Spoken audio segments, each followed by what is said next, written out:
네, 감사를 드립니다. 이제 다음 주부터 뭐가 시작이 되죠? 연말 기도 주간이 시작이 됩니다. 연말 기도 주간을 통해서 전적으로 내 자신을 돌아보고 또 지난 1년의 삶을 돌아보는 시간을 통해서 우리 모두가 함께 하나님 앞에서 회개해야 될 것들이 있다고 하면 회개하고 또 중단해야 될 죄들이 있다고 하면 중단해서 이러한 연말기도 주간이 우리 모두에게 다시 한번 하나님의 백성으로서 거듭나는 그러한 축복의 시간이 되었으면 좋겠습니다. 매년마다 연말기도 주간을 연말이 되면 하고 있는데 이 연말기도 주간은 이스라엘 백성들이 매년 7월 10일에 했었던 대속죄일의 그 근원을 두고 있습니다. 그래서 오늘은 이스라엘 백성들이 행했던 대속죄일을 살펴보면서 그것이 현대적으로 또 성서적으로 무엇을 의미하고 또 오늘 이 시대에 우리가 어떻게 하면 그 시대 이스라엘 백성들이 대속죄일을 통해서 경험했던 그 신앙의 의미와 또 축복들을 이 시대에 우리가 경험할 수 있을까? 그래서 이번 한 주간을 통해서 다음 한 주간을 통해서 우리 모든 중화동교회 성도님들도 대속죄일에 이스라엘 백성들이 경험했던 그 신앙적인 의미와 축복들을 함께 경험하는 그러한 축복의 기간이 되기를 주의 이름으로 축원하겠습니다. 그런 의미에서 오늘 말씀의 제목은 대속죄일의 현대적 의미입니다. 왜 연말 기도 주간을 갖는지 그러한 근본 의미들을 돌아보도록 하겠습니다. 우선 대속죄일이라고 하는 것이 무엇인지 한번 살펴보겠습니다. 대속죄일이라고 하는 것을 백과사전에 찾아보니까 이렇게 정의하고 있습니다. 다 함께 좀 읽어볼까요? 대속죄일은 시작. 대속죄일은 속죄일이라고도 불리며 히브리력 7월 10일에 기념하는 유대인의 명절이다. 그래서 대속죄일은 모든 죄가 용서받을 뿐만 아니라 죄 자체가 없애지는 도말하는 시간입니다. 성소가 정결케 되고 성소에 전가된 죄들이 도말된다고 하는 것인데 도말된다고 하는 것은 없앤다고 하는 것입니다. 내가 지었던 모든 죄들이 대속죄일을 통해서 완전히 없어지는 죄 자체가 없어지는 그러한 속죄일이기 때문에 대속죄일, 크게 죄를 속한다 해서 대속죄일이라 이렇게 하고 있습니다. 이스라엘 백성들을 살펴보면 하나님을 섬기던 성소 제도를 통해서 본인들의 죄를 해결하는 두 가지 구조가 있습니다.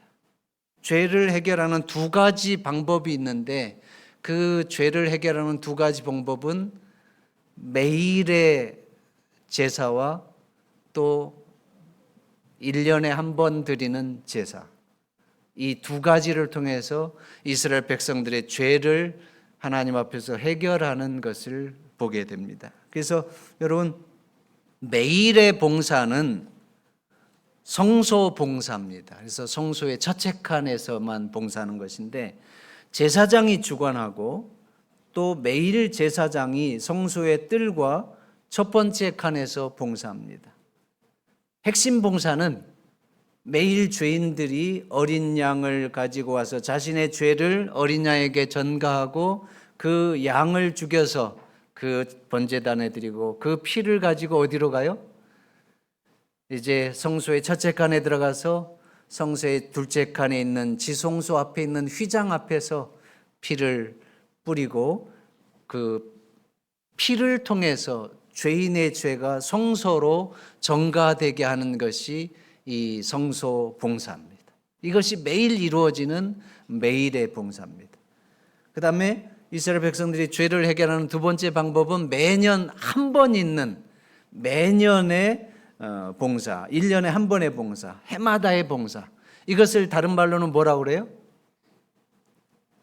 대속죄일의 봉사, 또 지성소에서 이루어지기 때문에 지성소 봉사라고 얘기합니다. 자, 대제사장이 주관하고요. 또 대속죄일의 봉사는 1년에 한 번 성소의 둘째 칸 지성소에서 행하는 봉사입니다. 대속죄일의 봉사는 매일의 봉사를 통해서 성소에 정가된 이스라엘 백성들의 죄를 도말하고 성소를 정결케 하는 것이 바로 이 대속죄일의 봉사입니다. 그래서 이스라엘 백성들이 이 대속죄일을 통해서 어떻게 봉사했는지 잠깐 좀 한 번 더 살펴보면, 대속죄일의 봉사는 어떻게 행했어요? 간략하게 얘기하면 대속죄일을 위해서는 제물을 염소 2마리를 선택했습니다. 그래서 대제사장이 염소 2마리 중에 한 마리는 누구를 위해서? 여호와를 위해서. 또 한 마리는 아사셀을 위해서 선택을 해서 먼저 여호와를 위한 염소 위에 안수해서 그 모든 죄들을 고하고, 그 다음에 이 여호와를 위한, 옆에서 좀 도와주시면 좋겠어요. 여호와를 위한 염소를 죽여서 그 피를 가지고 대제사장이 어디로 들어가요? 이제는 성소의 첫째 칸이 아니라 둘째 칸 지성소로 들어갑니다. 그래서 지성소 앞에 있는 속죄소 앞에 피를 뿌리고 속죄소 위에 피를 뿌리고, 그 다음에 나와서 첫째 칸에 있는 분향단 위에 피를 뿌리고, 그 다음에 나와서 번제단 위에 피를 뿌리고, 그렇게 해서 모든 1년 동안의 성소로 전가되고 더럽혀진 죄를 여호와를 위한 이 속죄 제물로 속죄합니다. 그렇게 하고 나서 대제사장이 마지막으로 뭘 해요? 뜰로 와서 이제는 아사셀을 위한 염소의 2뿔을 잡고 기도하면서 그 아사셀을 위한 염소 위에 이스라엘 백성들의 모든 죄와 모든 불의를 그 아사셀에게 전가하고, 아사셀을 안수기도한 후에 어디로 보냅니까? 광야의 무인지경으로 보내서 이스라엘 진으로 못 돌아오게 했습니다. 그래서 이 아사셀을 위한 염소에게 이스라엘의 모든 불의와 죄를 전가한 것은 바로 사단을 의미합니다. 사단이 결국은 이스라엘의 모든 죄, 또 이 땅에 있는 모든 죄를 결국은 짊어지고 광야의 무인지경으로 가서 더 이상 하나님의 백성들의 진중으로 들어오지 못한 것처럼 예언 속에서 이제 천년기 동안 무제경 위에 홀로 죄를 지고 있다가 이제 삼림 때 최종적으로 죄의 심판을 받고 죄의 근원으로서 죽임을 당하는 그러한 현국을 보여주고 있습니다. 여러분, 이 이스라엘 백성들이 죄를 어떻게 해결했는지 이 2가지 방법이 왜 중요하냐 하면, 오늘날 이 성소제도는 우리가 어떻게 구원받는지, 또 우리에게 있는 죄가 어떻게 해결되는지에 대해서 구체적으로 보여주는 그림자 역할을 하기 때문에 그렇습니다. 이 성소제도에서 하나님을 섬기고 하나님의 백성들의 죄를 해결받은 것은 이 시대에 하나님의 백성들이 어떻게 구원받을지를 보여주는 구원의 청사진일 뿐만 아니라 우리의 죄가 어떠한 방법으로 어떻게 해결될지를 구체적으로 보여주는 그러한 그림자이기 때문에 그렇습니다. 그러면 여러분, 이스라엘 백성들이 죄를 해결하기 위해서 하나님 앞에서 매일의 봉사를 드리고 성소 봉사를 드리고 그 다음에 1년에 한 번 대속죄일의 봉사를 통해서 지성소를 봉사를 한 것은 오늘 이 시대에 무엇을 의미하는가? 이 부분이 우리들에게 있어서도 구원의 절차 가운데 매우 중요한 부분입니다.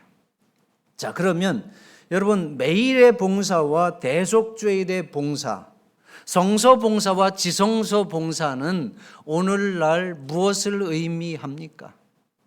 이것이 중요한 거예요. 우선 여러분, 매일의 봉사는 무엇을 의미해요? 예수님께서 하늘 성소에서 행하실 하늘 성소 봉사를 예표합니다. 그러면 이 땅에서 매일 제사장을 통해서 성소의 첫째칸 봉사를 드렸던 그 희생제사, 그래서 그 어린 양의 피를 통해서 이스라엘 백성들의 죄가 성소로 전가되는 그러한 것을 이제 우리가 보게 되는데, 예수님께서 직접 이제는 제사장의 자리에서 본인의 피를 가지고 하늘 성소에 들어가신 것을 이제 이 첫째칸 성소 봉사는 의미합니다. 그러면 예수님께서 십자가 위에서 돌아가시고 본인이 친히 인류의 죄짐을 대신 짊어진 그 희생 제물로서 하늘 성소에 올라가셔서, 부활 승천하고 하늘 성소에 올라가셔서 얼마나 긴 기간 동안, 얼마의 시간 동안 성소의 봉사를 하셨을까요? 하늘 성소의 첫째칸 봉사를 얼마나 하셨을까요? 1844년 10월 22일 예수님께서 하늘 성소의 둘째 칸 지성소 봉사에 들어가기까지 1800년 이상을 첫째 칸 성소 봉사 하신 것을 우리는 알게 됩니다. 여러분, 히브리서 9장 12절 함께 읽어보겠습니다. 염소와, 시작. 염소와 송아지의 피로 아니하고 오직 자기 피로 영원한 속죄를 이루사 단번에 성소에 들어가셨느니라. 이제는 그림자가 아니라, 모형이 아니라 원형 대신 예수님께서 직접 희생 제물이실 뿐만 아니라 제사장이 되셔서 하늘 성소 봉사에 들어가셨어요. 부활 승천하신 이후에 그 기간이 1844년 10월 22일까지의 기간입니다. 자, 그래서 여러분, 이 다니엘서 8장 14절 제일 밑에 한번 그 글을 보겠습니다. 그가 내게 이르되, 시작. 그가 내게 이르되 2300주야까지니 그때의 성소가 정결하게 함을 입으리라 하였느니라. 다니엘의 예언을 통해서 이 세상의 구속 역사가 어떻게 이루어질지에 대해서 보여줬는데, 이 예언을 연구하던 재림의 선구자들은 2300주야에 대한 예언을 연구하고 연구해 보니까 정확하게 1844년 10월 22일이 맞는 거예요. 다시 확인해 보고 다시 확인해 봐도 2300주야의 끝은 1844년 10월 22일입니다. 그때의 성소가 정결하게 함을 입으리다. 그래서 그 당시에 이 예언을 깨달은 재림의 선구자들은 성소가 예수님께서 이 세상을 정결케 하는 재림의 시간으로 확신을 하게 됐습니다. 그래서 예수님께서 곧 오신다고 하는 것이 너무나도 성서적으로 명확하니까 그들은 예수님의 재림을 맞이하기 위해서 세상의 모든 일들을 중단하고 전적으로 주님을 맞이하기 위한 준비에 돌입했습니다. 예수님 맞이하기 위해서 학수고대하면서 예수님의 재림을 준비하고 고대했는데, 여러분, 그토록 기다리던 예수님은 1844년 10월 22일에 오셨습니까? 안 오셨습니까? 안 오셨습니다. 그들은 큰 실망을 경험했지만, 그러나 하나님의 말씀은 분명할 것이라고 하는 확신을 가지고, 하나님의 말씀에는 오류가 없을 것이라고 하는 확신을 가지고 계속해서 말씀을 연구하는 가운데 성소가 정결케 된다고 하는 그 성소가 바로 이 세상을 의미하는 것이 아니고 무엇을 의미한다고 하는 것을 깨닫게 되었어요? 바로 하늘 지성소를 의미하는 것을, 하늘 성소를 의미하는 것을 깨닫게 됐습니다. 그래서 여러분, 대속죄일의 봉사는 하늘 지성소 봉사를 예표합니다. 그래서 여러분, 그때의 성소가 정결케 된다고 하는 것은 예수님께서 이 세상에 재림하시는 것이 아니라 바로 하늘 지성소 봉사, 하늘 성소를 정결케 하시기 위해서 하늘 지성소 봉사에 들어가신다고 하는 것을 그들이 깨닫게 됐습니다. 그래서 하이람 에디슨 같은 경우는 직접 계시를 통해서 예수님께서 하늘 지성소 봉사에 들어가시는 그 장면을 직접 목도하지 않습니까? 그래서 여러분, 예수님께서 하늘 지성소 봉사에 들어가신 그 구속사의 시간 속에 지금 있는데, 그러면 오늘날 예수님께서 이 대속죄일의 봉사, 1년에 한 번 드리는 이 지성소의 봉사에 들어갔다고 하는 것은 무엇을 의미하는 것인가? 이것이 우리들에게 구원의 그림자요, 원형은 이제는 그림자의 이 대속죄일의 봉사를 통한 이 구속의 그림자가 아니라 구속의 원형을 지금 우리가 깨닫고 그 원형의 시대에 살고 있는 것입니다.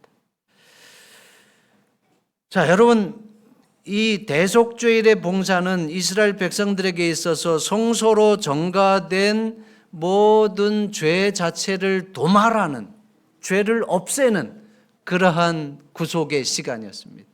그래서 지금 예수님께서 하늘 지성소에서 봉사하신다고 하는 것은 이 인류 구속의 역사 가운데서 우리의 죄를 완전히 없애기 위한, 또 이 인류 역사에 죄를 완전히 도말하기 위한 그러한 구속의 마지막 국면의 시간 속에 들어가신다고 하는 것을 우리는 깨닫게 되면서, 우리는 이 각 시대의 대쟁도학원 108페이지에 보면 이런 말씀이 있습니다.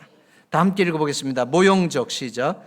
모형적 봉사에서 1년의 마지막에 속죄 사업이 있었던 것처럼 인류의 구속을 위한 그리스도의 사업이 마치기 전에 성소에서 죄를 도말하기 위한 속죄 사업이 있게 된다.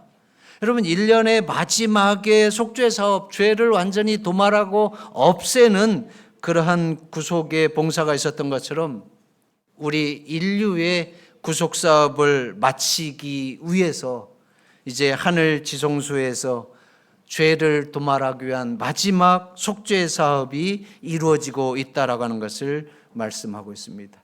그러면서 제가 설명한 것들 여기 좀 읽어보면, 구약 시대의 백성들의 죄가 믿음으로 말미암아 속죄 제물에게 ом겨지고 그 제물의 피를 통하여 죄는 상징적으로 다시 성소로 옮겨졌던 것처럼 새 언약에는 회개한 자의 죄가 믿음으로 말미암아 그리스도에게로 옮겨지고 그리스도께서는 그것을 실제적인 하늘 성소로 옮기셨다. 그런데 마치 모형적 지상 성소의 정결이 그것을 더럽혀왔던 죄를 도말함으로 되었던 것처럼 하늘 성소의 실제적인 정결도 거기에 기록된 죄를 도말하거나 죄거의 버림으로 이루어진다. 여러분, 이건 매우 중요한 말씀입니다. 이제 예수님의 지성소 봉사, 하늘 지성소 봉사는 예수님의 구속 사업을 마치기 위한 마지막 단계, 예수님께서 재림하시기 직전에 이루어지는 그러한 구속 사업의 마지막입니다. 그래서 누가 구원을 받고 누가 구원을 받지 못할지를 결정하는 그러한 운명적인 시간의 마지막 부분입니다.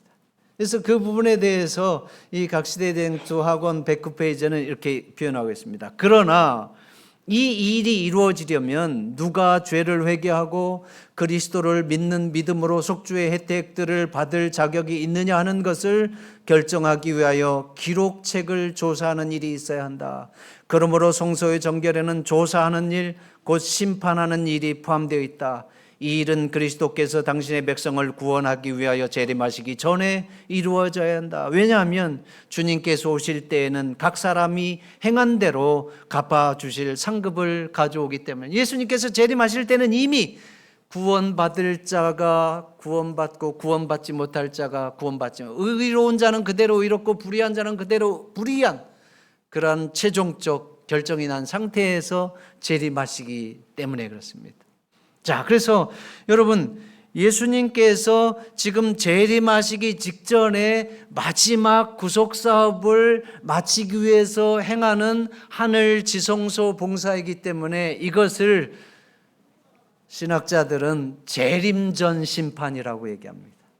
재림 전에 이루어지는 누가 구원받을지를 심판하는 일이기 때문에 재림전 심판이라고 하고, 또 누가 구체적으로 구원받을지 구원받지 못할지를 결정하는 그러한 심판을 하기 때문에 조사 심판이라고 표현을 합니다.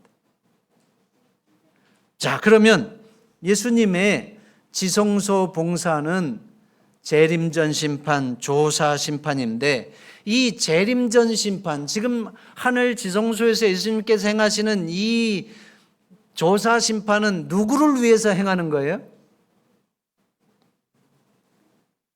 누구를 위해서 행할까요? 하나님을 믿는 사람들을 위해서 행하는 것입니다. 재림전 심판은 누구를 위한 것인가? 여러분, 이 부분은 한번, 내가 보았는데 왕자가 놓이고 옛적부터 항상 계신 이가 좌정하셨는데, 이것은 하나님께서 하늘 보좌에 좌정하시고 하늘 보좌의 그 국면을 보여주시면서 제일 밑에 보면 심판을 베푸는데 뭐가 펴놓였어요? 책들이 펴놓였더라. 여러분, 이 재림전 심판은 전적으로 그 희생 제물의 피를 통해서 첫째칸 성소로 옮겨진 그 사람들의 죄를 마지막 사하는, 도말하는 그러한 국면입니다. 그래서 이 부분을 각시대 대행조 학원 159페이지는 이렇게 표현하고 있습니다. 다 함께 읽어보겠습니다. 상징적, 시작. 상징적 의식에는 죄를 회개하고 고백함으로 하나님 앞에 나온 사람들, 곧 그들의 죄가 속죄 제물의 피를 통하여 성소로 옮겨진 자들만이 대속죄일의 봉사에 참여할 수 있었다. 그와 마찬가지로 마지막 도속죄와 조사 심판의 날에는 하나님의 백성이라고 공언하는 사람들의 사건만을 다루게 된다. 악인들의 심판은 완전히 구별되어 있으며 그것은 그 후에 집행된다. 여러분, 마지막 대속죄의 조사 심판의 날에는 하나님의 백성이라고 하는 사람들의 사건만을 다루게 된다. 근데 여러분, 그 재림전 심판을 베푸는 데 보니까 다니엘서 7장 10절에 방금 전에 일어났지만 하나님의 보좌에서 무엇을 통해서 조사하고 심판을 해요? 책들을 통해서 해요. 책이 펴져 있어요. 오늘날 우리가 재판정에서도 책을 통해서 하잖아요. 변호사들이 그 준비 서면을 통해서 서로 원고와 피고와 왔다 갔다 하고, 그 다음에 그 준비 서면을 통해서 다 이제 함께 최종 서로 간에 변론을 한 다음에 재판장에 서서 판사 앞에서 서로 검사와 변호사가 거기에 대해서 감론을박하고 이제 그 서류를 통해서 하게 되거든요. 그런데 보니까 우리가 하나님 앞에서 구원받을지 구원받지 못할지를 결정하는 지성소 봉사의 가장 결정적인 심판의 근거가 책을 통해서 한다는 거예요. 책을. 그런데 성경을 보니까 여러분, 성경에는 몇 가지의 책들이 언급되고 있어요? 3가지의 책들이 언급되고 있어요. 여러분, 첫째 번째 책은 어떤 책이에요? 네, 우리 어린이들, 네, 우리 미나. 성경에 보니까 가장 먼저 나오는 책이 무슨 책이에요? 네, 여러분, 농명책이라고 하는 게 있어요. 생명책. 우리가 생명책이라고 하는 것은 출생했을 때에 출생신고하는 것과 똑같습니다. 그래서 우리가 예수님을 믿기로 결심하고 침례를 받으면 어떤 일이 있어요?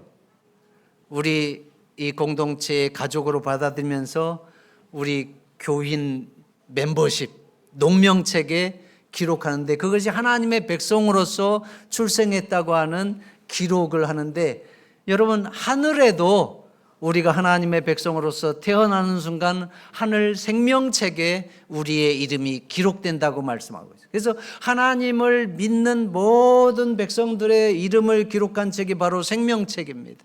그래서 이 생명책에 대해서는 몇 가지 말씀을 보면, 너희의 이름이 하늘에 기록된 것으로 기뻐하라.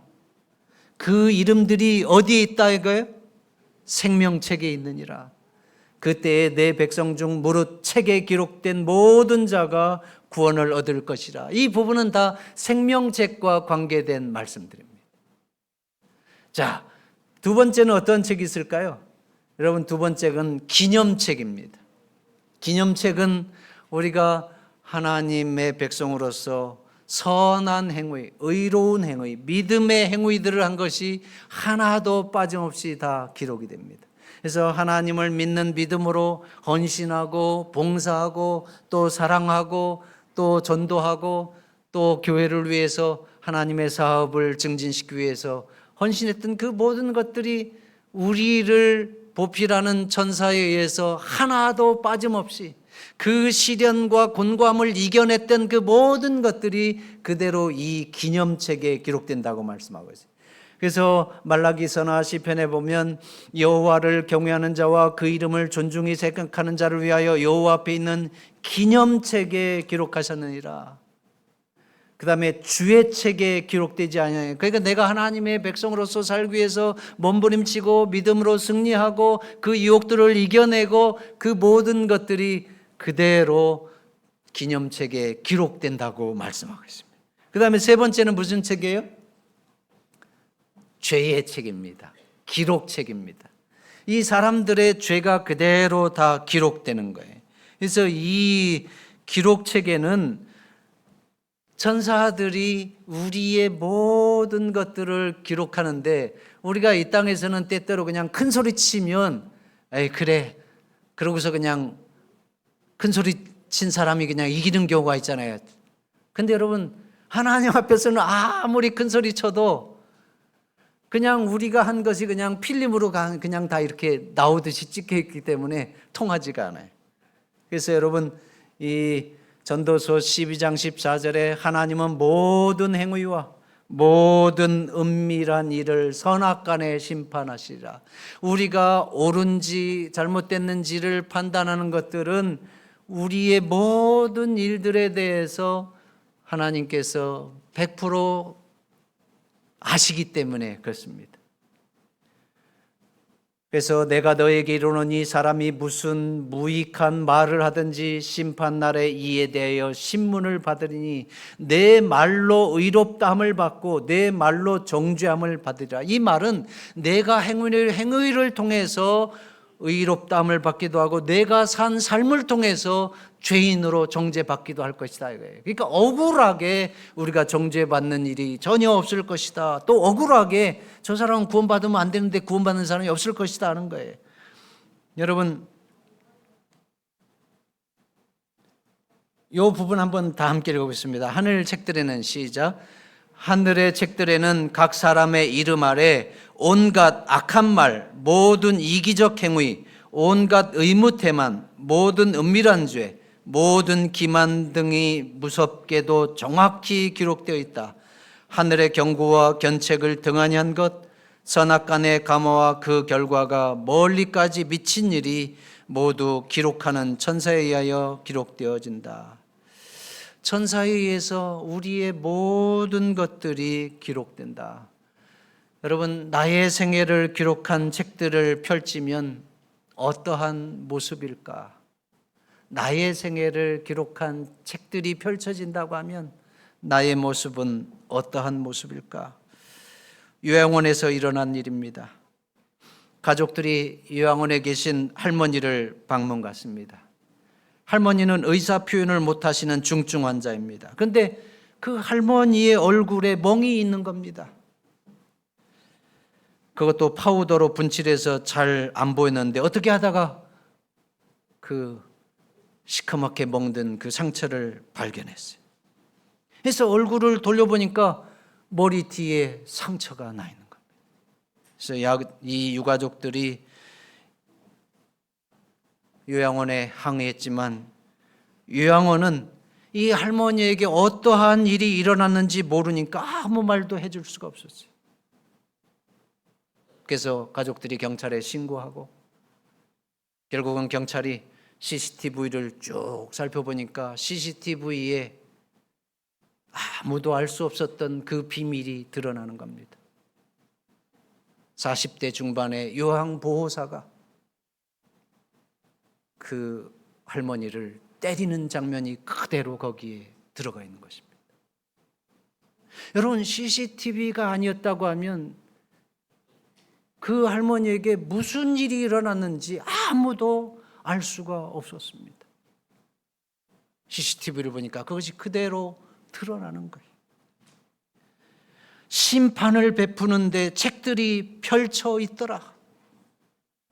우리의 생애를 기록한 책들을 펼쳐 보이면 우리의 모습이 어떠할까? 여러분, 우리는 아마 부끄러워서 머리를 들 수가 없을 것입니다. 지금 서로 우리가 우리의 그 모든 것들을 볼 수 없고 그냥 외모만 보니까 그냥 이만큼 서로 보는 것이지, 우리의 속사람까지 리얼하게 다 드러난다고 하면 여러분, 부끄러워서 어떻게 서로가 보겠어요? 그래서 여러분, 로마서 3장을 통해서 로마서 3장을 통해서 이 누가는 우리들에게 얼마나 우리의 모습이 형편없는 죄인 중에 죄인인지를 말씀하고 있습니다. 여러분, 사도 바울은 로마서 3장을 통해서 기록된 바 의인은 없나니 하나도 없으며 선을 행하는 자는 하나도 없도다. 의인은 없나니 하나도 없으며, 우리 모두가 하나님 앞에서 올바른 사람이 하나도 없다는 거예요. 인정하세요? 인정할 수밖에 없죠. 그러면서 더 심한 것은 저희 목구멍은 열린 무덤이요 그 혀로는 속임을 베풀며 그 입술에는 독사의 독이 있고 그 입에는 저주와 악독이 가득하고 하나님을 두려움이 없느니라.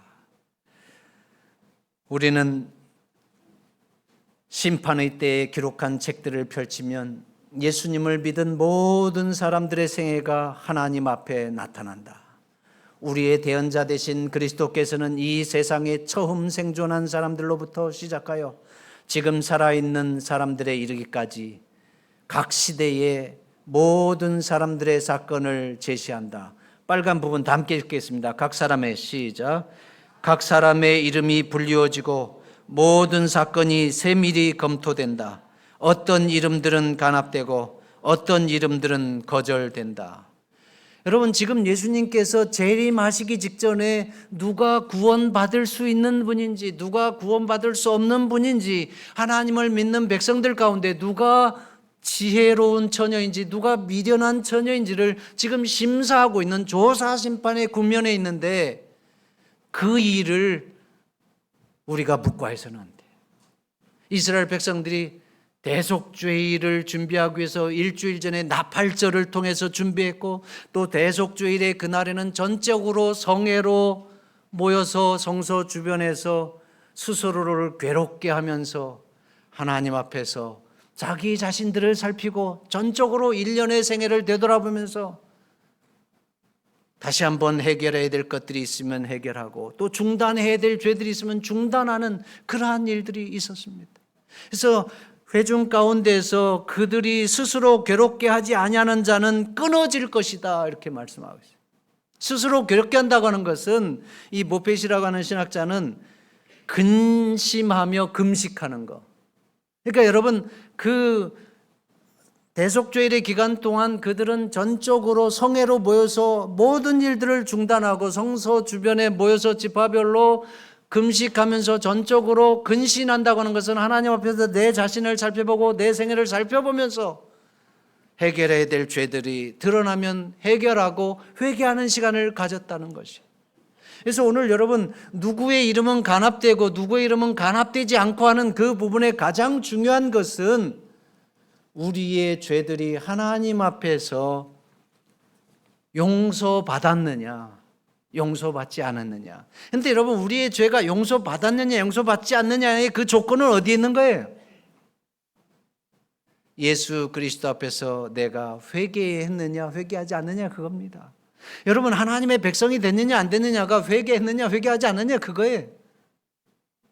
근데 회개한 하나님의 백성들 가운데서도 우리가 하나님 안에서 여전히 실수하고 또 죄를 범하고, 그럴 때마다 우리가 그 죄에 대해서 우리가 하나님 앞에서 혹시라도 잊어버린 것들은 1년의 마지막 이 국면을 통해서 다시 한번 자신의 모습을 살펴보고 하나님 앞에서 회개하는 그러한 시간들을 갖는데, 여러분, 각시대 대쟁주에는 이렇게 표현하고 있어요. 누구든지 회개하지 않고 용서받지 못한 채 기록책에 죄를 남겨두고 있으면 그들의 이름은 생명책에서 지워지고, 그러나 빨간 부분이요. 그러나 진심으로 죄를 회개하고 믿음으로 그리스도의 피를 그들의 속죄의 제물로 주장한 사람들에게는 하늘의 책에 기록된 그들의 이름 아래 용서받았다는 말이 기록된다. 여러분, 그래서 연말 기도주간이 필요한 겁니다. 대속죄일의 성회가 필요한 것입니다. 이 대속죄일의 성회가 지금 하늘 지성소 봉사의 국면으로 원형의 구속사적 시간 속에 있다고 하는 것을 이해하고, 우리가 지금 무엇을 어떻게 하는 것이 하나님의 백성으로서 마땅히 구속사역에 동참하시는 건지를 깨닫게 하는 것이 바로 이 연말 기도주간의 시간인 것입니다. 여러분, 매일 우리의 가정에서 쓰레기가 많이 나오죠. 치우고 매일 그렇게 나오는데, 저는 이 쓰레기 치우는 분들에게 참 얼마나 고마운지 모릅니다. 그래서 가끔 제가 음료수도 드리고 이렇게 하는데, 매일매일 치워도 이 쓰레기가 나와요. 근데 이 쓰레기를 치우지 않는다고 하면 우리의 가정들이 어떻게 될까요? 특별히 음식물 쓰레기라든지 그러한 냄새 나는 것들 치워지지 않는다고 하면 어떻게 될까요? 엉망진창이 될 겁니다. 이 쓰레기를 치우는 것이 얼마나 고마운지 몰라요. 이 연말 기도주일은 여러분, 우리의 생활 속에 묻은 죄의 쓰레기들, 우리의 마음속에 쌓인 죄의 쓰레기들을 예수님께서 치워주시겠다고 초청하시는 그러한 기도의 시간입니다. 우리의 생활 속에서 나도 모르게 쌓인 그러한 죄의 쓰레기들을 예수님을 바라보기 전에는 몰랐는데 전적으로 하나님 앞에 나아가서 내 자신을 바라보니까 얼마나 내가 많은 쓰레기들이 지금 쌓여 있는지, 죄악의 쓰레기들을 지금 이 대속주일의 기간을 통해서, 하늘 지성소 봉사의 기간을 통해서 해결할 수 있도록 우리를 초청하는 시간이 바로 연말 기도주일의 시간입니다. 그래서 여러분, 예수님께서는 여호와께서 말씀하시되 오라 우리가 서로 변론하자. 너희 죄가 주홍 같을지라도 눈과 같이 희어질 것이요 진홍같이 붉을지라도 양털같이 되리라. 우리의 죄가 진홍같이 붉을지라도 양털같이 희어질 수 있으려고 하면 그 조건은 오라, 그리스도께 나아갈 때 하나님 앞에 나아가서 우리의 모습들을 살펴보면서 우리가 스스로를 괴롭게 하는, 근신하는, 기도하는 시간을 가질 때에 가능한 것입니다. 그래서 여러분, 요한일서 1장 9절 다 함께 읽어봅시다. 만일, 시작. 만일 우리가 우리 죄를 자백하면 저는 미쁘시고 의로우사 우리 죄를 사하시며 모든 불의에서 우리를 깨끗게 하실 것이요. 만일 우리가 우리 죄를 자백하면, 우리의 죄를 자백하려면 또 우리의 죄가 있는지 없는지를 다시 한번 확실하게 그 개념을 알기 위해서는 하나님 앞에 나아가야 됩니다. 하나님 앞에 섰을 때에 내 모습을 바라보게 되지, 그냥 내 모습을 사람들 앞에서 바라보면 회개할 게 없어요. 너무나도 올바로 잘 살았어요.